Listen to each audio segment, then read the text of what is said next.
شوفوا الخوت هادي واعرة بزاف. شوفوا هاد خونا شنو غادي يدير، غادي يوقف على راسو فوق البيكالا. يعني خطيرة خطيرة جد جدا، وما كنصحش اي واحد يدير هاد القضية.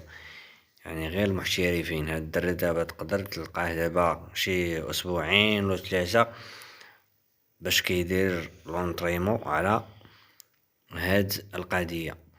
كما كتشوفوا غادي شاد التوازن ديالو كأنه عادي عادي عادي جدا جدا. كما كتشوفوا سينطري من الفوق على حساب التوازن كأنه راكب فوق البيكالا عادي، ولكن يعني ماشي فوتوشوب ولا شي حاجة. نشتر واقع واقع. وبرافو لهاد البطل. يعني هاد الفيديو راه داير ضجة على التواصل الاجتماعي. ومن بعد هاد الفيديو غتشوفوا واحد الفيديو اخر، واحد الدري غادي فوق البيكالا وتياكل فوق الطاجين فوق الكوسان، وهو فوق الكيدون جالس تياكل. كما تشوفوا هو هذا. يعني تبارك الله عليه. غادي كيف يهضر عادي بازي.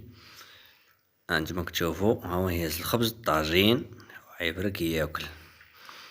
مكاينش فوتوشوب الدراري ولا شي حاجه هنا.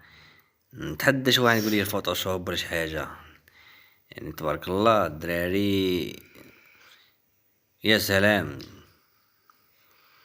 تسجيل بزاف والله.